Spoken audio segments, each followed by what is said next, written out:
One big puzzle that a lot of people have wondered about over the years is how science connects to religion. A lot of scientists and religious leaders have said a lot about that, and I don't like any of their answers.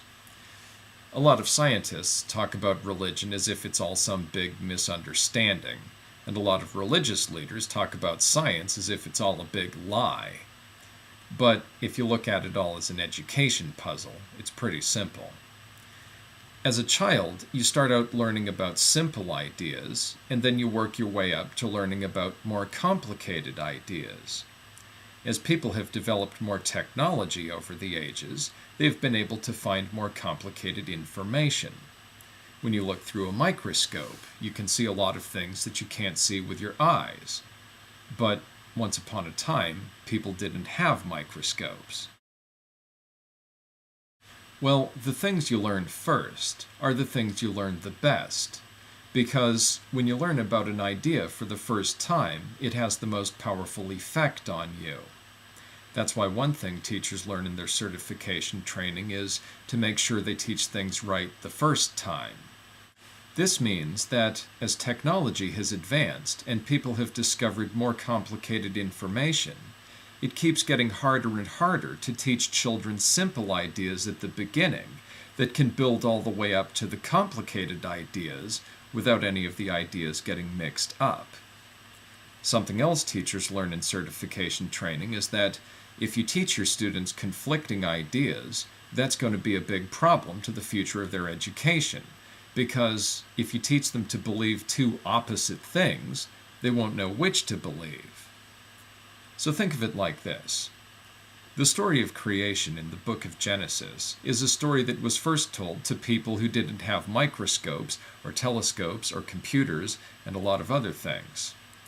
It doesn't say which day God created bacteria, because 5,000 years ago, no one had ever seen bacteria. So back then, it was a lot easier for children to start out life learning about simple ideas and then work their way up to learning complicated ideas, because the ideas the adults knew about back then weren't as complicated. Well, the story of creation is still a simple story, so it's still an easy story to tell children.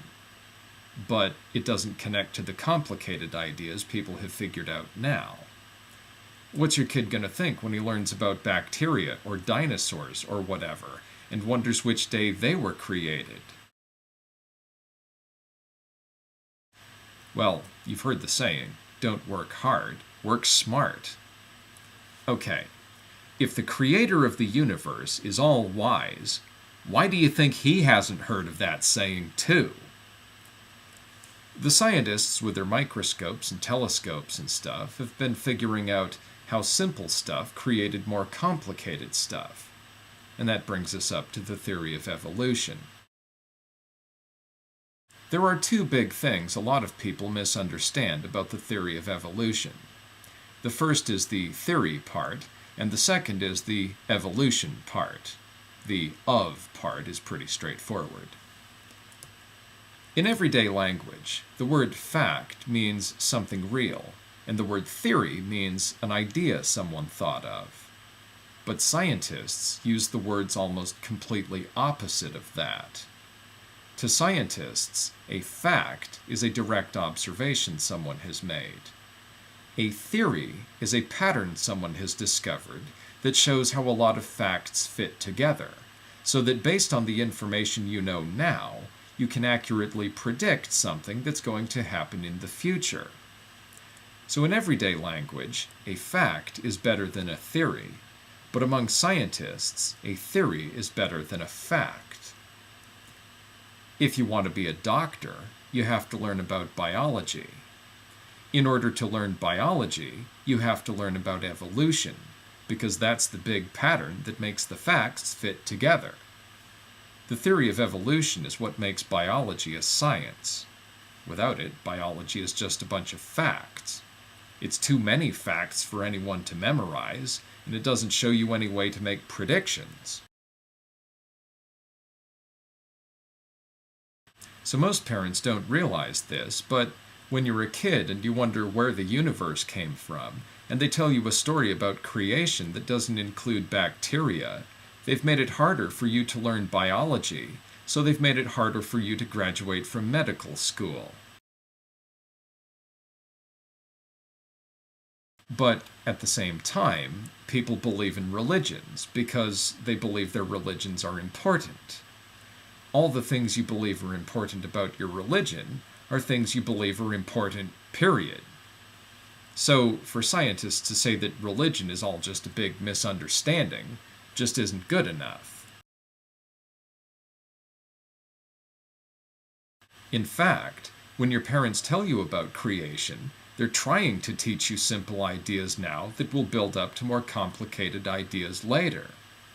They're trying to start out with things children wonder about and then build up to things adults wonder about, like thou shalt not kill and thou shalt not covet thy neighbor's wife.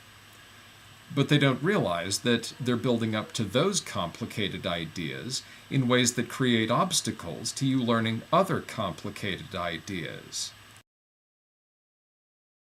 Well, every religious person learned their religion from someone they trusted. So think of it like this. The faith that you feel in your religion started with the trust you felt for the person who taught you the religion. But the creator of the universe is perfect, and you are not perfect. So you have to be careful what you believe about the creator of the universe because you can make mistakes. For instance, let's look at U.S. history. First we had the Revolutionary War, and then the War of 1812. Both times, Christians from America fought against Christians from Britain. Then we had the Mexican War. Christians from the U.S. fought against Christians from Mexico. Then we had the Civil War. Christians from the North fought against Christians from the South. Then we had the Spanish-American War, and then World War I, and then World War II, and every time, Christians fought against Christians. If you believe you're serving the creator of the universe by destroying what he created, that ought to be your first clue that you've made a mistake. One possibility is that the creator of the universe has some big plan that's so complicated you'll never understand it.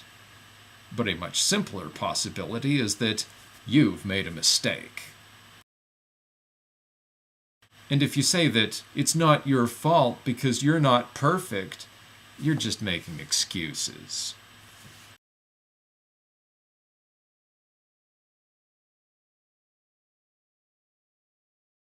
Well, this problem still hasn't gone away. Now we have Christians opposing immigrants' rights, saying God said one thing, and we have Christians supporting immigrants' rights, saying that God said something else. So obviously, people believing that God wants them to do something just isn't good enough. This is why peace depends on education for everyone. Social justice and democracy depend on everyone being able to base their arguments on facts that are external to everyone. If your big plan is to turn people's beliefs or opinions into public policy, then you don't believe in democracy. Because you know what happens when people's opinions get turned into public policy? The people who dominate the political system are the ones who get to turn their opinions into public policy. This is why democracy depends on secular government. You can't win elections when you're a minority, because the whole point of elections is that the majority rules. But what happens if the people who are in the minority are right and the people who are in the majority are wrong? Democracy is an agreement that the majority rules except whenever people in the minority can prove they're right. The rule of the majority without a way for minorities to use facts to prove they're right isn't democracy. That's just the domination of one group of people by another. This is why secular government and democracy depend on public education, so that everyone can learn what the facts are.